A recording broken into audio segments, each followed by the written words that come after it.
إن الحمد لله نحمده ونستعينه ونستغفره ونعوذ بالله من شرور أنفسنا ومن سيئات أعمالنا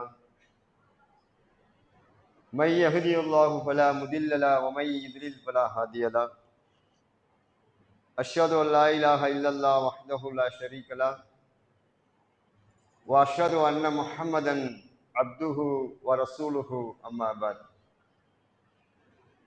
قال رسول الله صلى الله عليه وسلم إن أصدق الحديث الكتاب الله وحسن الهدي هدي محمد صلى الله عليه وسلم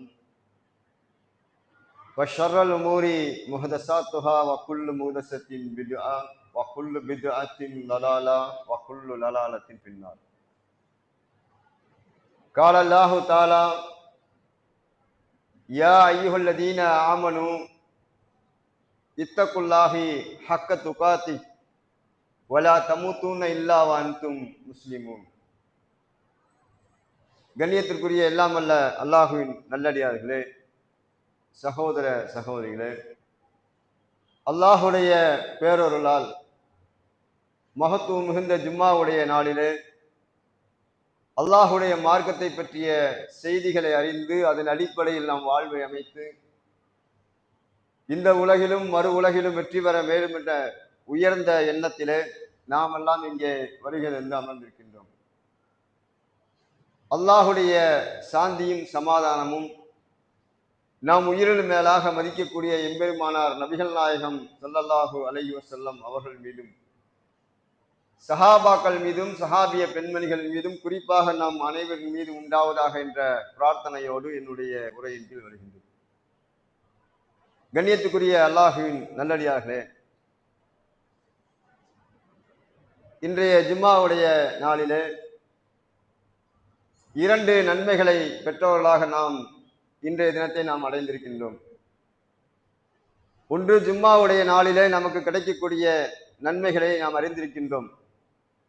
இந்த நன்மைகளை பெறக்கூடிய வாய்ப்பும் அல்லாஹுடைய மாதமாகிய முஹர்ரம், இந்த முஹர்ரத்தினுடைய 10வது நாளிலே ஆசுராவுடைய நோன்பு என்று அல்லாஹ்வுடைய தூதர் அவர்கள் நமக்கு வழிகாமித்திருக்கிறார்கள். அந்த 10ஆம் நாள் நோன்பு ஒரு வருடத்துடைய பாவங்கள் மன்னிக்கக்கூடிய ஒரு வாய்ப்பு. இந்த இரண்டையும் ஒரே நேரத்திலே இன்றைய தினம் பெற்றிருக்கின்றோம். இந்த ஆசுராவுடைய நோம்பினுடைய வரலாற்று பின்னணியை நாம் அனைவரும் அறிந்து வைத்திருக்கின்றோம். இறை தூதர் மூசா அலைஹிஸ்ஸலாம் அவர்களையும் அவர்களோடு ஈமான் கொண்ட பனி இஸ்ரவேலர் சமுதாய மக்களையும் எண்ணிலடங்காத துன்பத்துக்கு ஆளாக்கிய, கொடுமை செய்த ஒரு கொடுங்கோல் ஆட்சியாளன் பிறவுன் என்ற அந்த அரசனிடம் இருந்து இவர்களை அல்லாஹ் கடலை பிளந்து மிகப்பெரிய ஒரு அற்புதத்தை நிகழ்த்தி அவர்களை காப்பாற்றிய தினத்திற்கு நன்றி செலுத்தக்கூடிய விதமாக இந்த நோன்பு நோக்கப்படுகின்ற விஷயத்தை நாம் அறிந்திருக்கின்றோம். இந்த வரலாற்று பின்னணியிலே மிக முக்கியமாக இருக்கக்கூடியது அந்த கொடுங்கோல் அரசன் பிறவுன் என்பவன். அவனுடைய வரலாற்றை திருமறை குர்ஆனிலே அல்லாஹ் அதிகமான இடங்களிலே சொல்லி காமிக்கின்றான். இந்த பிறவுனுடைய வரலாற்றினுடைய அந்த பின்னணியிலே இறை நம்பிக்கையாளர்களுக்கு படிப்பினை இருக்கு என்று அல்லாஹ் சொல்கின்றான். நம்முடைய உள்ளத்திலே ஒரு கேள்வி எழும், இவன் கொடுங்கோலன், அநியாயக்காரன், இப்படிப்பட்ட இந்த அநியாயக்காரனிடத்திலே அல்லாஹுடைய எதிரியாக இருக்கக்கூடிய இவனிடத்திலே எப்படி நமக்கு படிப்பினை இருக்கும் என்று நம்முடைய உள்ளத்திலே ஒரு கேள்வி கூட எழலாம். ஆனால் அல்லாஹ் தீயவர்களிடத்திலும் நல்லவர்களிடத்திலும் படிப்பினை இருக்கு என்று திருமறை குர்ஆனிலே பல இடங்களிலே பல சம்பவங்களை சொல்லி காட்டுகின்றான். உதாரணமாக திருமறை குர்ஆனிலே சனிக்கிழமை என்று உங்களுக்கு வணக்க வழிபாடு தினம், அன்றைய தினம் நீங்கள் மீன் பிடிக்க கூடாது என்று அல்லாஹ் தடை விதிக்கின்றான். இது தவறான காரியம்தான். அல்லாஹ் தடுத்திருக்கக்கூடிய நேரத்தில் அந்த காரியம் அல்லாஹுடைய கட்டளையை மீறி அன்று சனிக்கிழமை மீன் பிடிக்க செல்வது தவறான காரியம்தான். இவரிடத்துல அல்லாஹ் படிப்பினை இருக்குங்கிறான். என்ன படிப்பினை? அல்லாஹ் தடுத்த ஒரு காரியத்தை நீங்கள் செய்தால் அவனுடைய கோபத்துக்கு ஆளாக்கப்படுவீர்கள், அதுல இருந்து நீங்கள் விலகிக் கொள்ளுங்கள். இது படிப்பினை. இது அல்லாஹ் திருமறை குர்ஆனிலே 2வது அத்தியாயத்துடைய 64வது வசனத்துல இந்த சம்பவத்தை சொல்லி காமிக்கிறான். அந்த சம்பவத்தை சொல்லிட்டு அல்லாஹ் சொல்றான், நாம் இந்த சனிக்கிழமை மீன் பிடிக்க கூடாது என்று தடை விதித்து அவர்கள் அந்த கட்டளையை மீறிய காரணத்தினால் அவர்களை குரங்குகளாகவும் பன்றிகளாகவும் மாற்றினோம் அல்லாஹ் சொல்றான். இதை சொல்லிட்டு அல்லாஹ் சொல்றான், இதிலே அன்றைய காலத்தில் வாழ்ந்த மக்களுக்கும் படிப்பினை இருக்கிறது, இதற்கு பிறகு வரக்கூடிய சமுதாயத்திற்கும் படிப்பினை இருக்குன்னு அல்லாஹ் சொல்றான். இவங்க செஞ்ச காரியம் கெட்ட காரியம் தான், அவர் கெட்டவர்களை பத்தி அல்லாஹ் சொல்றான், அவருடைய வரலாற்றை தான் சொல்றான், ஆனா படிப்பினை இருக்குங்கிறான். இதே போலதான் பிறவனுடைய வரலாற்றை சொல்லும் போது அல்லாஹ் சொல்கின்றான், மூமின்களை அல்லாஹ் இறை நம்பிக்கையாளர்கள் அழைத்து சொல்கின்றான், மூசாவுடைய வரலாற்றிலும் பிறவனுடைய வரலாற்றிலும் அல்லாஹ்வை நம்பிக்கை கொண்டிருக்கக்கூடிய மக்களுக்கு நல் உபதேசம் இருக்கிறது, படிப்பினை இருக்கிறது என்று அல்லாஹ் சொல்றான். அப்ப பிறவனிடத்துல நாம் பெற வேண்டிய படிப்பினை என்ன? அவனிடத்தில் நன்மைக்கான படிப்பினை கிடையாது. அவனிடத்தில் இருக்கக்கூடிய தீமை, அந்த தீமை அல்லாஹ்வுக்கு கோபத்தை உள்ளாக்கக்கூடிய தீமை, அந்த தீமை நம்மிடத்தில் வராமல் நம்மை பாதுகாத்துக் கொள்ளக்கூடிய படிப்பினை. அப்ப இந்த பிறவனுடைய வாழ்க்கையிலே நாம் பெறக்கூடிய படிப்பினை என்னன்னு பார்த்தா பல படிப்பினை நம்ம பார்க்கலாம். இந்த பிறவன் எப்படிப்பட்டவன், எந்த அளவுக்கு தீயவன், திருமறை குர்ஆனில பல இடங்கள்ல பார்க்கிறோம். தன்னுடைய சமுதாய மக்களை அழைத்து, நான் தான் உங்களுடைய இறைவன், பக்கலா ரப்புக்குமுல் ஆலா, இறைவனுக்கெல்லாம் மிகப்பெரிய இறைவன்கிறான். அது மாத்திரம் நீ செய்யல, நான் உங்களுடைய நாயன் மூசா அலைஹிஸ்ஸலாம் போய் அவங்ககிட்ட போய் சத்தியத்தை சொல்றாங்க, வானத்திற்கும் பூமிக்கும் இவன் யார் இயக்குகின்றானோ, யாருடைய கட்டுப்பாட்டில் வைத்திருக்கிறானோ இந்த வானத்தையும் பூமியையும், அவன்தான் உன்னுடைய இறைவன் என்று பிறவுனிடத்திலே மூசா அலைஹிஸ்ஸலாம் சொல்லும் போது அந்த மக்களை பார்த்து சொல்றான், இவர் சொல்லக்கூடிய இறைவன் இறைவன் கிடையாது, இவன் சொல்லக்கூடிய இறைவனுக்கெல்லாம் நான் இறைவன் என்று தன்னை கடவுளாக மக்கள் மத்தியிலே பிரகடனம் செய்தவன் இந்த பிறவுன். அடுத்து என்ன செய்யறான்? பனி இஸ்ரவேல் மக்களை அடிமைகளாக்கி அவருடைய உரிமைகளை பறித்து அவர்களுக்கு சுதந்திரம் இல்லாமல் அவர்களை மிகப்பெரிய கொடுமைப்படுத்தக்கூடியவனாக இருந்தான். இதெல்லாம் இந்த வரலாற்றை நம்ம தெரிஞ்சு வச்சிருக்கோம். இருந்தாலும் ஒரு நினைவூட்டல், அவன் எந்த அளவுக்கு கொடுமைக்காரன் வென்ற எப்படி படிப்பினங்கிறதுக்காக உங்களுக்கு நினைவூட்டுறதுக்காக சொல்றேன். அடுத்து என்ன செய்யறான்? மிகப்பெரிய ஒரு கொடுமை, அவனுடைய அரசாட்சிக்கு உட்பட்டு அவன் எங்கெல்லாம் ஆட்சி செய்கிறானோ அவனுக்கு ஆட்சிக்கு உட்பட்ட அனைத்து பகுதிகளிலும் ஆண் குழந்தை பிறந்தால் அந்த குழந்தைகளை உடனே கொன்றுவிட வேண்டும், இது அவனோட சட்டம். ஆண் குழந்தை பிறந்தாலே அந்த அவன் ஆட்சி செய்த அந்த ஆட்சிக்கு கீழ் இருக்கக்கூடிய குடிமக்கள் பயந்து நடுங்குவார்கள். எங்க நமக்கு ஆம்பளை குழந்தை பிறந்துருமோ, அது முகத்தை பார்ப்பதற்கு முன் அது மரணத்தை தழுவிவிடுமே என்று பயப்படக்கூடிய அளவிற்கு ஆண் குழந்தை பிறந்தால் அதை கொல்லக்கூடியவனாக மிகப்பெரிய ஒரு கொடுமைக்கார அரசானாக இந்த பிறவன் இருந்தான். மூசா அலைஹிஸ்ஸலாம் அவர்கள் அல்லாஹ்வை அறிமுகப்படுத்துகிறார்கள். உன்னுடைய இறைவனும் இந்த மனித சமுதாயத்துடைய இறைவன் அல்லாஹ் தான் என்று சொல்லும் போது அவன் கேட்கிறான், எங்கே உன்னுடைய இறைவன்? வானத்தில் இருக்கிறான். உடனே தன்னுடைய அரசவையில் இருந்தவர்களை அழைத்து அல்லாஹ்வை கேலி செய்கின்றான்.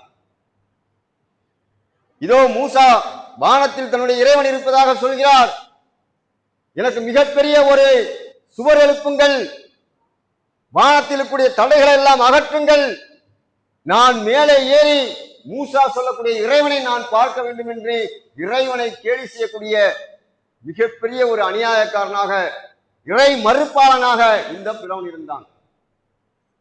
இப்படிப்பட்ட இந்த கொடுமைக்காரனிடத்திலே, அல்லாஹுடைய எதிரியாக இருக்கக்கூடிய தன்மை கொண்ட இவனிடத்துல அல்லாஹ் கருணை காட்டினான். இது மிகப்பெரிய படிப்பினை. இவனுக்கும் நேர்வழி கிடைக்கணும், இவனுக்கும் இந்த இஸ்லாமிய மார்க்கம் சென்றடைய வேண்டும், இவனுக்கும் அழைப்பு பணி செய்ய வேண்டும், நேர்வழி வருவானா என்பதற்காக அல்லாஹ் என்ன பண்றான்? அல்லாஹ் அறிவான், இருந்தால் நாம் படிப்பினை வருவதற்காக இந்த வரலாற்று அல்லாஹ் சொல்றான். மூசா அலைஹிஸ்ஸலாம் அழைத்து சொல்றான், யா மூசா, நீரும் உன்னுடைய சகோதரரும் பிறவனிடத்தில் செல்லுங்கள், அல்லாஹுடைய தூதர் என்று நீங்கள் சொல்லுங்கள், அத்தாட்சியை அவர்களுக்கு காமியுங்கள். அதே போல மூசா அலைஹிஸ்ஸலாம் அவர்கள் சொல்ற போறாங்க பிறவனிடத்துல, யா ஃபிரௌன் இன்னி ரசூலும் மிர் ரப்பில் ஆலமீன், அகிலத்தாருடைய இறைவனாகிய அல்லாஹுடைய தூதர் நான் என்று மூசா அலைஹிஸ்ஸலாம் அவர்கள் சொல்கிறார்கள். அத்தாட்சியை காமிக்கிறாங்க. அது அல்லாஹ் எப்படி சொல்லி அனுப்புறான்? இவ்வளவு கொடூரமானவன், அல்லாஹ்க்கு மிகப்பெரிய இணை ஏற்படுத்தக்கூடியவன், இவனிடத்திலே போய் இஸ்லாமிய மார்க்கத்தை, அல்லாஹுடைய மார்க்கத்தின் பக்கம் அழைப்பு கொடுக்கக்கூடிய அந்த விதத்தை அல்லாஹ் திருமறை குர்ஆன்ல எப்படி சொல்றான்? மூசாவே, பிறவனிடத்தில் நீங்கள் செல்லுங்கள், அவனிடத்திலே மென்மையான வார்த்தையை கொண்டு உபதேசம் செய்யுங்கள். இவ்வளவு பெரிய அநியாயக்காரன் அல்லாஹ் போய் அழைப்பு பண்ணி செய்ய சொல்றான். அது எப்படி போய் செய்ய சொல்றான்? அவன்கிட்ட மென்மையா பேசுங்க. ஏனென்றால் மூசா அலைஹிஸ்ஸலாம் அவருடைய வரலாறு நம்ம படிக்கக்கூடிய நேரத்துல மூசா அலைஹிஸ்ஸலாம் அவர்கள் கொஞ்சம் கோபம் கொள்ளக்கூடியவராக இருக்கக்கூடிய நம்ம பார்க்கிறோம். ஒரு சம்பவத்தை கூட நம்ம படித்திருப்போம். மூசா அலைஹிஸ்ஸலாமுடைய வரலாற்றிலே மூசா அலைஹிஸ்ஸலாம் அவர்கள் தன்னுடைய நகரத்திலே இரவு நேரத்தில் வெளிவரக்கூடிய நேரத்துல 2 பேர் சண்டை போட்டுட்டு இருக்கான். அந்த 2 நபர்களே, ஒரு நபர் மூசா அலைஹிஸ்ஸலாம் அவர்களுக்கு நெருங்கியவன், அவருக்கு ஊர்க்காரன், இன்னொருவன் வெளியூர்காரன். 2 பேரும் சண்டை போடுறாங்க. தன்னுடைய ஊர்க்காரரை அவன் அடித்த உடனே மூசா அலைஹிஸ்ஸலாத்துக்கு உடனே கோபம் வந்துருது. போய் ஒரு குத்து குத்துறாரு. இப்படித்தான் அல்லாஹ் குர்ஆன்ல சொல்ல, ஒரு அடி விட்டார், அவன் கதை முடிந்து விட்டதுங்கிறான் அல்லாஹ். ஒரே அடியில கொண்டுட்டாரு. அப்ப இந்த கோபமுடையவராக இருக்கிறதுனாலதான் அல்லாஹ் என்ன சொல்லி அனுப்புறான்?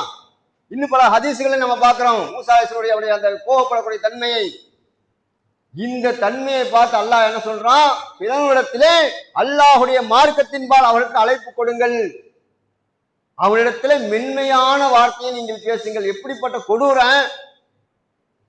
பச்சிளம் குழந்தைகளை கொன்று குவிக்கக்கூடியவன், மனித உரிமைகளை மீறி அவர்களுக்கு அடக்குமுறை இழைக்கக்கூடியவன். இப்படிப்பட்ட இந்த அநியாயக்காரத்தில் அல்லாஹ் எப்படி தாவா செய்ய சொல்றான்? அழைப்பு படி செய்ய சொல்றான். அழகிய முறையிலே அவனிடத்தில் நடந்து கொள்ளுங்கள், மென்மையாக பேசுங்கள். எதுக்கு தெரியுமா? அல்லாஹ் அடுத்து அந்த வார்த்தை வைக்கிறான். இப்படி நீங்கள் மென்மையாக அவனிடத்தில் பேசுவதால் அவனுக்கு நல்ல எண்ணம் தோன்றும், அவனுக்கு நேர் வழி வருவதற்கான வழியாக இருக்கும், அல்லது அவனுடைய உள்ளத்திலே இறைவனை பற்றிய அச்சம் ஏற்படும். இந்த 2 விஷயத்தை சொல்றான். அதனால நீங்க மென்மையா பேசுங்க. அப்ப இதுல நம்ம படிப்பனை என்ன? மிகப்பெரிய கொடூரனா இருக்கக்கூடிய அவனிடத்திலேயே அல்லாஹ் ஏகத்துவத்தின் பக்கம் அழைப்பு விட செல்லக்கூடிய நேரத்துல நம்மை சுற்றி இருக்கக்கூடியவர்கள் இப்படிப்பட்ட கொடுமைக்காரர்கள் கிடையாது, இவனை போல இரக்கமற்றவர்கள் கிடையாது. நாம் வசிக்கக்கூடிய வீட்டின் அருகிலே, நாம் வேலை செய்யக்கூடிய இடத்திலே நம்மோடு வேலை செய்யக்கூடியவர்கள், சக ஊழியர்கள் இருப்பார்கள், அல்லது நாம் ஒரு சொந்தமாக கடை வைத்து நடத்தக்கூடிய நேரத்தில் நம்மிடத்திலே பணி செய்யக்கூடிய ஆட்கள் இருப்பார்கள். அவ்வளவு பெரிய கொடுமைக்காரன்ட்டு அல்லாஹ் மென்மையா பேச சொல்லி இந்த அழைப்பு பணி செய்ய சொல்றான்னு சொன்னா, நம்மை சுற்றி இருக்கக்கூடியவர்கள் எப்படிப்பட்டவர்கள்? மென்மையானவர்கள். இவனை போல கொடூரமானவர்கள் கிடையாது. சொல்வதை கேட்கக்கூடியவர்கள், சிந்திக்கக்கூடியவர்கள் இருப்பார்கள். அப்ப நமக்கு அழைப்பு பணி செய்யக்கூடிய இந்த பணி மிகப்பெரிய படிப்பனை இருக்கு. நம்மிடத்துல வேலை செய்யக்கூடிய ஊழியரிடத்துல இஸ்லாம் சொல்லக்கூடிய கடவுள் கொள்கையை சொல்லலாம், அல்லாஹுடைய வல்லமையை பற்றி சொல்லலாம், அல்லாஹுடைய அத்தாட்சிகளை பற்றி அவர்களிடத்தில் பேசலாம், திருமறை குர்ஆனிலே விஞ்ஞான உண்மைகளை பேசலாம். அப்ப மிகப்பெரிய படிப்பினை, அழைப்பு பணியை இந்த பிறவனுடைய வரலாற்றில் முதல் படிப்பினா நம்ம பார்க்கிறோம். அடுத்து என்ன?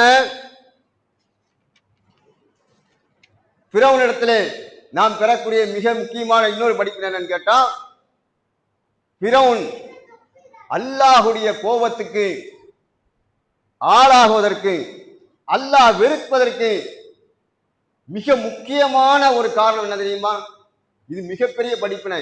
இது நம்ம வாழ்நாள்ல நம்முடைய ஒவ்வொரு அசைவிலும் ஒவ்வொரு செயலிலும் நாம் சிந்தித்து பார்த்து யோசித்து செய்ய வேண்டிய ஒரு படிப்பினை.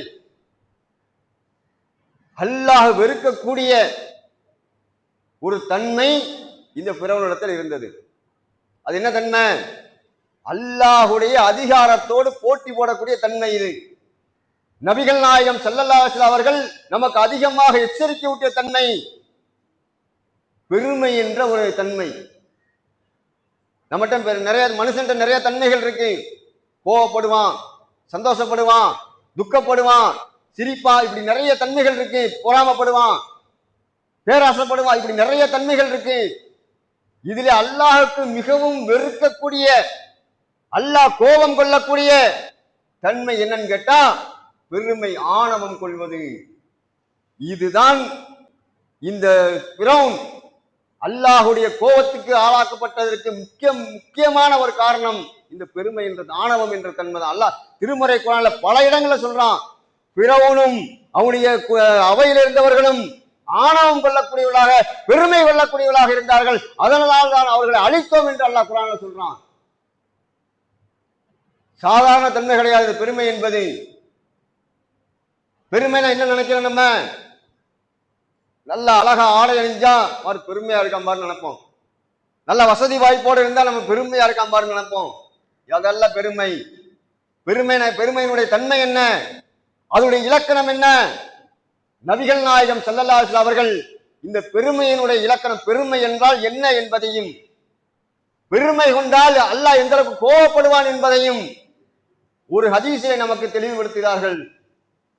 அல்லாஹுடைய தூதரவர்கள் ஒரு முறை சஹாபாக்கள் மத்தியிலே லா யுதுகுலுல் ஜன்னா, லா யுதுகுலுல் ஜன்னா என்று 3 முறை இவர்கள் சொர்க்கத்தில் நுழைய மாட்டார்கள், சொர்க்கத்தில் நுழைய மாட்டார்கள் என்று 3 முறை அல்லாஹுடைய தூதர் சொல்கிறார்கள்.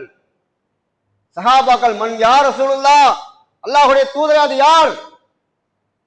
நபிகள் நாயகம் ஸல்லல்லாஹு அலைஹி வஸல்லம் சொன்னார்கள், மன் கான ஃபீ கல்பிஹி மிஸ்கால தர்ரத்தில் மின் கிப்ர், யாருடைய உள்ளத்திலே அணு அளவு, அணு அளவுக்கு நம்ம கண்ணுக்கே தெரியாத அளவுதான் அணு, அந்த அளவிற்கு யாருடைய உள்ளத்திலே பெருமை இருக்கிறதோ லா யுதுகுலுல் ஜன்னா, அவன் சொர்க்கத்துக்குள் நுழைய மாட்டான்ட்டாங்க. உடனே சஹாபாக்களுக்கு ஒரே ஆச்சரியம். அப்ப பெருமை இருந்தா சொர்க்கத்துக்கு போற அளவுக்கு போக முடியாத அளவுக்கு மிகப்பெரிய ஒரு குற்றம் என்றால் அந்த பெருமை என்றால் என்ன, அதனுடைய வடிவம் என்ன, அதனுடைய தன்மை என்ன என்பதை தெரிந்து கொள்ளக்கூடிய ஆர்வத்துல ஒரு சஹாபி கேட்கிறார், அல்லாஹ்வுடைய தூதரே, என்னுடைய ஆடை அழகா இருக்குன்னு நினைக்கிறேன், என்னுடைய காலணி, என்னுடைய செருப்பு நல்லா அழகா இருக்குன்னு நினைக்கிறேன், இது பெருமையா என்று கேட்கிறார்கள். நம்ம அப்படித்தான் நினைப்போம். 100 பேர் மத்தியில நல்ல ஆடை அணிந்து நல்ல சொகுசு கார்ல போய் இறங்கி நல்ல பில்டிங்கோட நல்ல வீடு வாசலோட இருக்கும், இது பெருமைங்க மாதிரி தான் நம்ம நினைப்போம். இது பெருமை கிடையாது. நபிகள் நாயகம் ஸல்லல்லாஹு அலைஹி சொல்றாங்க, இன்னல்லாஹ ஜமீலன், அல்லாஹ் அழகானவன், வ யுஹிப்புல் ஜமீல், அல்லாஹ் அழகத்தான் விரும்புறான். இது பெருமை கிடையாதப்பா, அழகுபடுத்திக்கோ, நல்ல ஆடை அணிஞ்சிக்கோ, நல்ல செருப்பு போடு, நல்லா இரு, இது பெருமை கிடையாது. அல்லாஹ் அழகத்தான் விரும்புறான். அது கிபிர், கிபிர்னா என்ன தெரியுமா? அம்தன்னாஸ் பதுருல் ஹக், தன்னை விட அடுத்தவரை மட்டமாக நினைப்பதும் சத்தியத்தை மறுப்பதும் பெருமை என்று நபிகள் நாயகம் ஸல்லல்லாஹு அலைஹி வஸல்லம் அவர்கள் பெருமையினுடைய இலக்கணத்தை சொன்னாங்க. பெருமை என்ன? தான் அழகா இருக்கேன், இவன் அழகு இல்லாம இருக்கான், இவன் என்ன விட மட்டம் என்று பிற மக்களை நம்ம கேவலமா நினைக்கிறோம் பாருங்க, இது பெருமையினுடைய தன்மை. சத்தியத்தை மறுப்பது, உண்மை என்று ஒரு விஷயம் நமக்கு தெரிஞ்சிருச்சு, குர்ஆன் ஹதீஸ்ல நம்ம ஒரு கொள்கையில இருப்போம், சத்தியம் இதுதான் என்று குர்ஆனிலும் நபி வழியிலும் ஆதாரத்தோடு இருக்கும், பாருங்கன்னு காமிப்போம், சத்தியம் நல்லா தெளிவா இருக்கு, உண்மைதான். ஆனால் இவன் சொல்லி நம்ம கேட்கணுமா? நம்முடைய முன்னோர்கள் சொன்னது, நம்முடைய முதந்தையார்கள் சொன்னது இதுதான் மார்க்கம் என்று நம்ம பிடிவாதமாக உண்மை என்று தெரிந்த பிறகும் அதை மறுக்கிறான் பாருங்க, இது பெருமை. இந்த 2 தன்மை யாரிடத்தில் இருக்கிறதோ அது பெருமையுடைய தன்மை அவன்கிட்ட இருக்குன்னு அர்த்தம். இந்த 2மே பிறவனிடத்தில் இருந்தது. அதனாலதான் அல்லாஹ் அவனை அழித்தான், தன்னுடைய எதிரி என்று சொன்னான். பிறவனுக்கும் அவனுடைய சபையை சேர்ந்தவர்களுக்கும் காலையும் மாலையும் நாம் நரகத்துடைய நெருப்பை காட்டுவோம் என்று அல்லாஹ் சொன்னான். கபரு வேதனை நரகத்துல அவனுக்கு அந்த அளவுக்கு கபூர்ல கூட நரக நெருப்பை கொண்டு வேதனை செய்தார் அல்லாஹ் குர்ஆன்ல சொல்றான். இந்த அளவுக்கு அல்லாஹ்வுடைய கோபத்துக்கு ஆளாக என்ன காரணம்? ஆணவம், பெருமை என்ற இந்த தன்மை, சத்தியத்தை மறுப்பதும் தன்னை விட மற்றவர்களை கேவலமாக நினைக்கக்கூடிய இந்த தன்மை பிறவனிடத்துல இருந்தது. எப்படி பார்க்கிறோம்? இதே போலதான் இப்லீஸுக்கு இருந்துச்சு. இப்லீஸுடைய வரலாறு என்ன? இதுதான். இந்த ரெண்டு தன்மை இருந்துச்சு அவன்கிட்ட. இப்லீஸ் என்ன அல்லாஹ்க்கு இணை வச்சானா? அல்லாஹ் விட்டு விட்டு வேறு கடவுளை எடுத்தானா இப்லீஸ்? அதனால அல்லாஹ்வுடைய கோபத்துக்கு ஆளானா? இல்ல. இப்லீஸுடைய வரலாறு நீங்க எடுத்து பாருங்க. அல்லாஹ் அவனை படைத்திருக்கும் போது நெருப்புல அல்லாஹ் படைக்கிறான். படைத்த அல்லாஹ்வை மறந்து விட்டு வேற ஒன்றை அவன் இறைவன் என்று சொன்னதுனால அல்லாஹ் ஒமா காணமினல் காஃபிரின் என்று அல்லாஹ் சொன்னானா? நீ காஃபிர் ஒருவன் என்று அல்லாஹ் வெளியே போன்னு சொன்னானே. சொல்வதற்கு என்ன காரணம்? இந்த தன்மைதான். தன்னை விட மற்றவர்களை மட்டமா நினைப்பது, கேவலமா நினைப்பது, சத்தியத்தை மறுப்பது. இதே வேலையத்தான் அவன் செஞ்சான். அல்லாஹ் என்ன பண்றான்? ஆதம் அலைஹிஸ்ஸலாமை படைச்சான். ஆதம் அலைஹிஸ்ஸலாமை படைத்து அவர்களுக்கு மிகப்பெரிய அறிவாற்றலை கொடுத்தான். ஆதம் அலைஹிஸ்ஸலாமுக்கு இந்த உலகத்தில் உள்ள எல்லா பெயர்களும் கற்றுக் கொடுத்தான். ஆதம் அலைஹிஸ்ஸலாம் அவர்களை மக்கள் மத்தியில இப்லீஸ் மலக்குமார்கள் நிக்கிறாங்க. இப்லீஸ் இருக்கான். மலக்குமார்ட்ட அல்லாஹ் சொல்றான், நீங்க ஆதமுக்கு சுஜூத் செய்யுங்க. சுஜூத் செய்யணும் என்னது? உங்களை விட அவர் அறிவாற்றல் பெற்றவர் என்று ஒத்துக்கொள்ளுங்கள். மலக்குமாரி சொல்லிட்டாங்க. காலு சுபஹானக்கலா இல்மலனா இல்லாம அல்லந்தனா, இறைவா நீ எங்களுக்கு என்ன அறிவை கொடுத்தாயோ அதை கொண்டு நாங்க அது மட்டும் தான் எங்களுக்கு தெரியும், வேற எந்த அறிவும் எங்களுக்கு கிடையாதுட்டாங்க. இப்லீஸ் சொல்லும் போது அவன் சொல்றான், முடியாது. என்ன முடியாது? ஏன் சொன்னான்?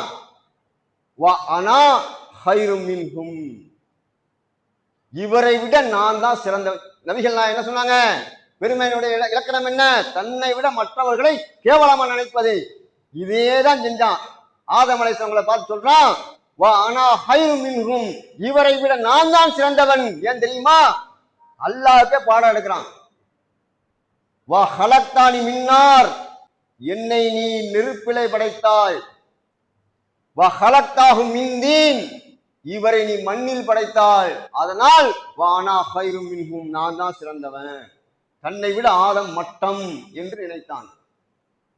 இதனாலதான் அல்லாஹ் சொல்றா, வமா காணமினல் காஃபிரின், நீ இறை மறுப்பாளர் ஒருவனாக மாறிவிட்டாய், வெளியே போடான்னு சொல்லி அல்லாஹ் சொல்லி விட்டான். இதே தன்மைதான் இந்த பிறவுணர்த்தில் இருந்தது. தன்னை விட எல்லாரையும் மட்டமாக நினைத்தான். இந்த அளவுக்கு திருமறை குர்ஆனுடைய 48வது அத்தியாயத்தினுடைய 51 54 வசனம் வரை எடுத்து படிச்சு பாருங்க.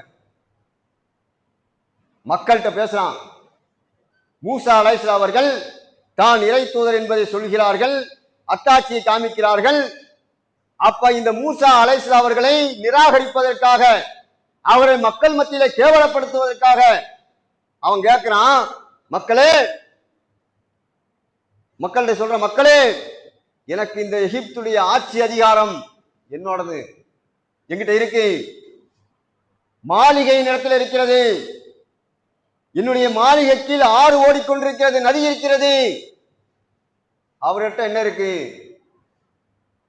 மூசா அலைஹிஸ்ஸலாம் அவர்களை இழிவாக, இந்த இழிவாக இருக்கக்கூடிய இடத்துல என்ன இருக்குன்னு கேட்கிறான். இப்படியே வசனம் இருக்கு. இதோட நிறுத்தல. மூசா அலைஹிஸ்ஸலாம் அவர்களுக்கு சரியா பேச வராது. அதனாலதான் தன்னுடைய சகோதரர் ஹாரூன் அலைஹிஸ்ஸலாம் அவர்களையும் அல்லாஹ்விடத்துல என்னுடைய சகோதரனை எனக்கு உதவியாக அனுப்பி வையா அல்லான்னு சொல்லி கேட்டதுனால அவரையும் இறை தூதராக அல்லாஹ் கூட அனுப்பி வச்சான். அதை அந்த மக்கள் மட்டும் சொல்றான், தெளிவாக பேச தெரியாத, என்னை போல ஆட்சி இல்லாத, மாளிகை இல்லாத இந்த இழிவானவரா நீங்கள் இறை தூதர் என்று நம்புகிறார்கள்? அப்ப தான் உயர்ந்தவன், மூசா அலைஹிஸ்ஸலாம் தாழ்ந்தவர். தன்னை விட இறைவன் அவருக்கு ஆட்சி அதிகாரத்தை கொடுத்துட்டான், நல்ல பேச்சாற்றலை கொடுத்துட்டான். மூசா அலைஹிஸ்ஸலாத்துக்கு அது இல்லைங்கிறதுனால தன்னை விட மூசா அலைஹிஸ்ஸலாம் அவர்களை மட்டமாக நினைத்தான். இதோடு அல்லாஹ் நிறுத்தல. அடுத்த வசனத்தை பேசலாம். தன்னுடைய சமுதாய மக்களை மிகவும் லேசாக மதித்தான். இதுதான் முக்கியமான காரணம். நபிகள் நாயகம் சொன்னாங்களே, தன்னை விட பிற மக்களை கேவலமா நினைக்கக்கூடிய தன்மை இருக்க பெருமைன்னு, இது அவனிடத்துல இருந்தது. எல்லா தன்னுடைய ஆட்சியின் கீழ் இருந்த தன்னுடைய சமூக மக்களை இவன் லேசாக கருதினான் என்று அல்லாஹ் திருமறை குர்ஆனிலே பெருமைக்குள்ள எல்லா அடையாளங்களும் இவனிடத்துல இருந்ததாக அல்லாஹ் திருமறை குர்ஆன்ல சொல்றான். தன்னவங்களை அடுத்தவங்களை மட்டமா நினைக்கிறது, அதே போல சத்தியத்தை மறுப்பது. சத்தியத்தை எப்படி மறுத்தான்? அன்றைய காலத்திலிருந்து இறை தூதர் என்று யார் வந்தாலும், அல்லாஹ் எந்த சமுதாயத்துக்கு ஒரு இறை தூதரை அனுப்பினாலும் அவர்களுக்கு ஒரு அற்புதத்தை கொடுத்து அனுப்புவான். ஒட்டுமொத்த மனித சமுதாயமும் சேர்ந்தாலும் செய்ய முடியாத மிகப்பெரிய ஒரு அற்புதமா இருக்கும். அப்படி அற்புதத்தை கொடுத்து அனுப்பினான். ஏன் அப்படி அனுப்பினான்னு அல்லாஹ் குர்ஆன்ல சொல்றான். நாம் இறை தூதரை எல்லாம் அனுப்பும் போது அவன் கேட்கக்கூடிய கேள்வி, மாலிகாத ரசூல், என்னப்பா நீங்க ரசூல் மாறே, என்ன இறை தூதர் நீங்க, எங்களை போலவே நீங்க உண்டு சாப்பிடுறீங்க, எங்களை போலவே நீங்கள் கடை தெருவுகளை சுற்றி திரிகிறீர்கள், உங்களுக்கு அல்லாஹ் ஏதாவது தனியா ஒரு விசேஷமா ஏதாவது ஒரு அற்புதத்தை கொடுக்க வேண்டாமா, மலக்குமார்களை இறக்கி வச்சிருக்க வேண்டாமா, அல்லது உங்களுக்கு மிகப்பெரிய பொற்குவியல்களை அல்லாஹ் வாங்கியிருந்தா கூட நம்பி இருப்போம். எங்களை மாதிரியே இருக்கீங்க, சாதாரண மனிதராகத்தான் நீங்க இருக்கீங்க, அப்புறம் என்ன நீங்க அல்லாஹ்வுடைய தூதருங்கிறீங்க என்று மக்கள் மறுத்தார்கள். அதற்காக அல்லாஹ் என்ன பண்றான், எந்த சமுதாயத்திற்கு அல்லாஹ் இறை தூதரை அனுப்பினாலும் ஒரு அற்புதத்தை அல்லாஹ் கொடுத்து அனுப்புவான். இதே போல அற்புதத்தை தான் மூசா அலைஹிஸ்ஸலாம் அவர்களுக்கு அல்லாஹ் கொடுத்து அனுப்புறான். என்ன அற்புதம்? தன்னுடைய கரத்தில் வைத்திருந்த கைத்தடியை தூக்கி, இதெல்லாம் நமக்கு தெரிஞ்ச வரலாறு தான், இருந்தாலும் சத்தியத்தை எப்படி மறுத்தான் என்பதற்காக இந்த சம்பவத்தை உங்களுக்கு நினைவுபடுத்துறேன். கைத்தடியை தூக்கி வீசுவாங்க, பாம்பா மாறும். தன்னுடைய கரங்களை தன்னுடைய விழாப்புறத்தில் வைத்து எடுப்பார்கள், அப்படி பளிச்சென்று வெண்மை நிறமாக தெரியும், கொஞ்ச நேரத்தில் அப்படி மறைஞ்சிடும். இதை பார்த்த உடனே சூனியக்காரன்லாம் அழைக்கிறான். இது என்னப்பா சொன்னவனே அப்படியான அதிசயப்பட்டு பார்க்கல, அல்லாஹ்வுடைய மார்க்கத்தை, இந்த உண்மை சத்தியத்தை அவங்க விளங்கிக் கொள்ள வேண்டும் என்பதற்காக அல்லாஹ் அற்புதத்தை கொடுப்பான், அனுப்புறான். இதை பார்த்துட்டு என்ன செய்யறான், நீங்க சூனியக்காரன்றான். உங்களுக்கு என்னிடத்திலும் இதைவிட அற்புதத்தை கொண்டு வரக்கூடிய சூனியக்காரர்கள் இருக்கிறார் என்று சொல்லி எல்லாத்தையும் அழைத்து கொண்டு சூனியக்காரெல்லாம் அழைத்து கொண்டு நிறுத்துறான். அவர்கள் சில மாயாஜால வித்தை எல்லாம் காமிக்கிறான். இன்னைக்கு நம்ம எவ்வளவு பாக்குறோம், ரீல்ஸ்ல பாக்குறோமா இல்லையா, மேஜிக்கு நமக்கே பிரமிப்பா இருக்கு. ஒருவேளை சூனியங்கள் இருக்கும்போது அந்த அளவுக்கு கண்கட்டி வித்தைகள் இன்னைக்கு இருக்கக்கூடியதை பாக்குறோம். இதே போல அவர்கள் தங்களுக்கு தெரிந்த கண்கட்டி வித்தைகளை காமிக்கிறான். மூசா ஐசா அவர்கள் அதையெல்லாம் விழுங்கக்கூடிய அடிப்படையில வெற்றி பெற்றுறாங்க. இது அல்லாஹ் இருக்கிறான் என்பதற்காக மிகப்பெரிய சத்தியம், இது உண்மை, இது இதை மறுக்கிறான். ஆனால் அந்த போட்டிக்கு வந்தார்களே சூனியக்காரர்கள், அவர்கள் இதை பார்த்த உடனே ஈமான் கொண்டுறாங்க. மூசா அலைஹிஸ்ஸலாம் அவர்களை வெற்றி பெற்ற சூனியக்காரர்கள், அவங்க தோல்வி அடைந்த சூனியக்காரர்கள் இருக்காங்களே, அவன் பார்க்கிறான், இது சாதாரணமாக மனிதர்களால் செய்யக்கூடிய ஒரு விஷயம் அல்ல, இது உண்மை. உண்மையிலே மூசா இந்த அகிலத்தாருடைய இறைவனுடைய தூதர், அந்த இறைவனுடைய அத்தாட்சி இல்லாமல் இது நடக்காது என்று சொல்லி அவன் ஈமான் கொண்டுறாங்க. அவங்களுக்கு நேர்வழி கிடைச்சிருது, சத்தியத்தை உண்மைன்னு வழங்குறாங்களா இல்லையா? இது உண்மை என்று சத்தியம் என்று தெரிந்தவுடனே இஸ்லாமிய மார்க்கத்தை ஈமான் கொண்டாங்க. உடனே அவங்களுக்கு மரண தண்டனை கொடுக்க அது ஒரு விஷயம். ஆனால் இவன் மறுக்கிறான். நபிகள் நாயகம் ஸல்லல்லாஹு அலைஹி வஸல்லம் சொன்ன அந்த பெருமை என்ற அந்த தீமையான குணத்திற்குள்ள அந்த 2 இலக்கணமும் இந்த பிறவனிடத்தில் இருந்தது. அல்லாஹ் ஏன் இந்த பெருமைக்கு இவ்வளவு கோபப்படுறான் தெரியுமா? பெருமைப்படுவதற்கு தகுதியானவன் அல்லாஹ் மட்டும்தான். வேற இந்த உலகத்துல படைத்த எந்த படைப்பினங்களுக்கும், எவ்வளவு பெரிய ஆட்சியாளருக்கும், எவ்வளவு பெரிய செல்வந்தனுக்கும், இந்த உலகத்தையே கட்டி காக்கக்கூடிய மிகப்பெரிய அதிகாரம் படைத்தவனாக இருந்தாலும் அவன் பெருமை கொள்வதற்கு அவன் உரிமையே கிடையாது. அல்லாஹ் ஒருவனுக்குத்தான் பெருமை கொள்ளக்கூடிய உரிமை இருக்கிறது. தனக்குத்தான் உரிமை இருக்கு என்று அல்லாஹ் எப்படி எந்த அளவுக்கு சொல்றான்? நபிகள் நாயகம் சொல்றாங்க, பெருமை என்பது அல்லாஹுடைய கண்ணியம் என்பது அல்லாஹுடைய மேலாடை, பெருமை என்பது அல்லாஹுடைய கீழாடை. இது அல்லாஹுடைய தன்மை. இந்த பெருமை என்ற இந்த காரியம் ஒரு மனிதத்தில் இருந்தால் அல்லாஹ்விடத்தில் கடுமையாக கோபம் கொள்ளுவான். அந்த பெருமை என்ற அந்த தன்மை அவனிடத்தில் இருந்தால் அவனுடைய நிலைமையை அல்லாஹ் எப்படியெல்லாம் மாற்றி அமைத்து விடுவான் என்பதை இன்ஷா அல்லாஹ் இரண்டாவது உரையில் பார்ப்போம் என்று கூறி என்னுடைய முதல் உரையை நிறைவு செய்கிறேன். அஸ்ஸலாமு அலைக்கும்.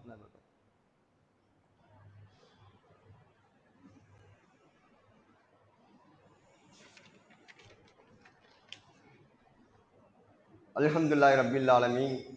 அல்லாஹும்ம ஸல்லி அலா முஹம்மத் வ அலா ஆலி முஹம்மத் கமா ஸல்லைத அலா இப்ராஹீம வ அலா ஆலி இப்ராஹீம இன்னக ஹமீதும் மஜீத். அல்லாஹும்ம பாரிக் அலா முஹம்மத் வ அலா ஆலி முஹம்மத் கமா பாரக்த அலா இப்ராஹீம வ அலா ஆலி இப்ராஹீம இன்னக ஹமீதும் மஜீத். கண்ணியத்துக்குரிய எல்லாம் அல்ல அல்லாஹுவின் நல்லடியார்களே, ஃபிரௌனுடைய இந்த வரலாற்றிலே நாம் பெற்ற படிப்பினைகளிலே ஃபிரௌன் அல்லாஹுடைய கோபத்துக்கு ஆளானுடைய அடிப்படை காரணம் ஆணவம், பெருமை என்ற அந்த தன்மையை நாம் பார்த்தோம். இந்த பெருமை என்ற தன்மை அவனிடத்தில் இருந்ததுனால தான் அவனுக்கு அல்லாஹுடைய அத்தாட்சிகள் எடுபடவில்லை, இறை தூதர்களுடைய உபதேசம் அவனுக்கு பயனளிக்கவில்லை. ஏன் தெரியுமா? அல்லாஹ் திருமறை குர்ஆன்ல 7வது அத்தியாயத்துடைய 146வது வசனம் எடுத்து படிச்சு பாருங்க. எவர் ஒருவர் இந்த பூமியில நியாயமின்றி பெருமை எடுத்து ஒரு பெருமை கொள்ளனா ஒரு நியாயம் இருக்கணும். அல்லாஹ் பெருமை கொள்ள நியாயம் இருக்கு. அவன் தான் எல்லாத்தையும் படைச்சான். மனுஷனுக்கு எந்த ஒரு தகுதியும் கிடையாது. நியாயமின்றி எவன் பெருமை கொண்டு இந்த ரெண்டு தன்மை, மற்றவங்களெல்லாம் மட்டமா நினைக்கிறது, சத்தியத்தை மறுக்கக்கூடிய இந்த தன்மை யாரிடத்துல இருக்கோ அப்படிப்பட்ட இந்த தன்மை கொண்டவனுக்கு இந்த உலகத்திலே நம் அத்தாட்சிகள் கண் முன்னால் வந்தாலும் ஈமான் கொள்ளவே மாட்டான். இந்த தன்மை இருந்துச்சுன்னா அவனுக்கு ஈமானே கிடையாது, வராது. பெருமை என்ற தீய தன்மை யாரிடத்தில் இருக்கிறதோ அவனுக்கு உள்ளத்துக்குள்ள ஈமானே போகாது. எந்த அளவுக்கு சொல்றான்? அல்லாஹ் குர்ஆன்ல சொல்றான், நம்முடைய எந்த அத்தாட்சி அவன் கண்ணு முன்னால பார்த்தாலும் ஈமான் கொள்ளவே மாட்டாங்க. யாரே? பெருமை அடித்து ஆணவத்தோடு இருக்கானே, இவனுக்கு அத்தாட்சி அத்தாட்சிகள் கண்ணு முன்னால வந்தாலும் ஈமான் கொள்ள மாட்டான். அதனாலதான் பிறவனு ஈமான் கொள்ள முடியல. அல்லாஹ் எத்தனை அத்தாட்சி கொடுத்தாங்கிறான்? 9 அத்தாட்சியில நாம் பிறவனுக்கு காமிச்சோங்கிறான். இவ்வளவு அத்தாட்சி அவனுக்கு ஏன் ஈமான் வரல? இந்த பெருமை என்ற தன்மை. அப்ப இது நமக்கு பெறக்கூடிய மிகப்பெரிய படிப்பினை. அதே போல இன்னொரு அந்த வசனத்துல இன்னொரு விஷயத்தை அல்லாஹ் சொல்றான், எவன் ஈமான் பெருமை கொண்டிருக்கானோ ஆணவம் கொண்டிருக்கிறானோ அவனுடைய உள்ளத்தை அல்லாஹ் எப்படி மாத்திடுவான்? நல்ல வழியா இருக்கும், நேர் வழியா இருக்கும். மனிதன் வாழ்வதற்கான நேர் வழிகாட்டியாக அந்த வழி இருக்கும். அது அவனுக்கு கெட்ட கொள்கை மாதிரி தெரியுமா? தீமையான ஒரு காரியமா இருக்கும். கெட்ட நரகத்துல போய் சேர்க்கக்கூடிய தன்மையா இருக்கும். அதை பார்க்கும் போது அவருக்கு நல்ல கொள்கை போல தெரியுமா? இப்படி எல்லாம் உள்ளத்தை மாத்தி விட்டுருவான். எப்போ இந்த பெருமை என்ற இந்த ஆணவம் என்ற இந்த தீமையான தன்மை இருந்தால் அல்லாஹ் நம்முடைய உள்ளத்தை அப்படி புரட்டிடுவான். நல்லதை பார்த்தா கெட்டது மாதிரி தெரியும், கெட்டதை பார்த்தா நல்லது போல தெரியும். இப்படி அவருடைய உள்ளத்தை நாம் மாற்றி விடுவோம் என்று அல்லாஹ் சொல்கின்றான். இதுதான் பிறவுடைய வாழ்க்கையில் இந்த பெருமை என்ற இந்த ஆணவம் அவனுக்கு இருந்ததனால்தான் அல்லாஹ் அவனுக்கு நேர்வழியை விட்டும் தடுத்து அவனை இறை மறுப்பானாக, அவனுடைய எதிரியாக அல்லாஹ் நமக்கு வரலாற்று குறிப்பாக வைத்திருக்கின்றான். ஆகையால் இந்த பெருமை என்ற இந்த தன்மை நம்மிடத்தில் இருந்தால் அவைகளெல்லாம் தூக்கி எறிந்து விட்டு அல்லாஹ் சொல்லக்கூடிய அடிப்படையிலே நம்முடைய வாழ்வை அமைத்து இந்த உலகிலும் மறு உலகிலும் வெற்றி பெறக்கூடிய வாய்ப்பை அல்லாஹ் ரப்புல் ஆலமீன் நம் அனைவருக்கும் தர வேண்டும் என்று கூறி என்னுடைய உரையை நிறைவு செய்கிறேன். அஸ்ஸலாமு அலைக்கும்.